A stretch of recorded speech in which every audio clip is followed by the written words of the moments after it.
Hoje, na série Atividade Paranormal, eu trago a vocês a história do Riacho Mal Assombrado. Uma história que meus avós contavam na década de 30, 40, onde famílias viviam em sítios, fazendas, sobreviviam da própria plantação, dos animais. E um dia, a família dos meus avós, acompanhados de mais alguns cunhados e as crianças, tentavam voltar para casa numa noite fria, chuvosa. E quando estavam percebendo que chegavam próximos a esse riacho, um calafrio já percorria a espinha, uma sensação de sufocamento, de medo.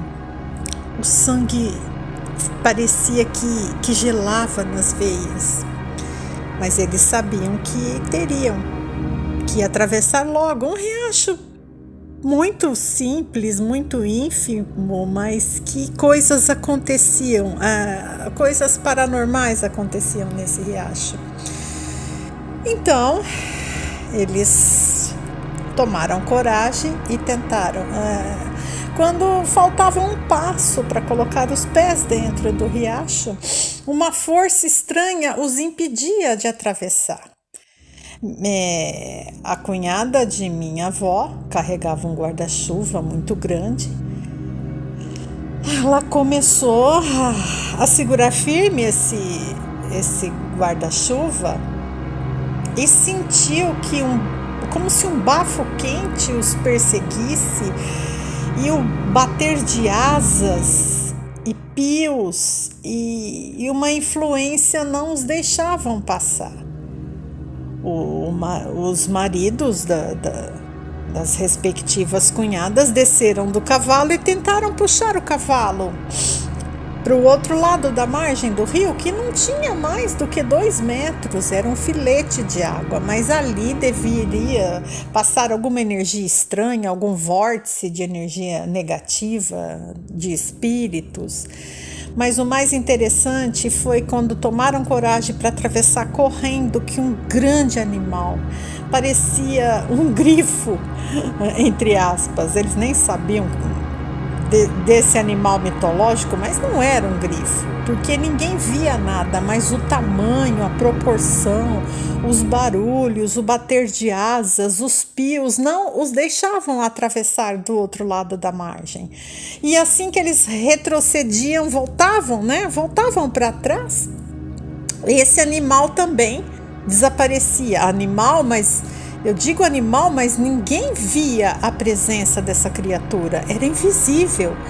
E essa criatura os atacava, os arranhava, e eles nem conseguiam ver nada. Estava noite de lua, mas estava nublado, não dava para ver, estava muito escuro. E foi assim uma batalha, uma luta, até que eles desistiram e resolveram voltar para casa dos parentes, que era uma cidadezinha próxima dali, a quase 4 quilômetros, e prosseguir pela manhã. Quando voltaram pela manhã, o chão estava cheio de rastros estranhos, rastros esquisitos, como se fossem garras. Aí fica a incógnita, poderia ser uma grande coruja, uma arpia, que nem tem na região. O que poderia ser aquilo, né? O que estava por trás daquilo? Mas depois houveram relatos de homens a cavalo também, tropeiros, de passarem por ali e terem que esperar o dia amanhecer, porque viam vultos, viam esse animal aí alado. Eu dei o exemplo de um grifo, mas não significa que seja um grifo, mas pelos ataques, ele tinha grandes proporções. E fica a história que vem sendo contada de pai para filho, vó para neta, até hoje fica o mistério. Hoje ali passa uma estrada de asfalto, mas o ar de mistério ainda prevalece. Se vocês gostam de histórias assim, curtam, se inscrevam no canal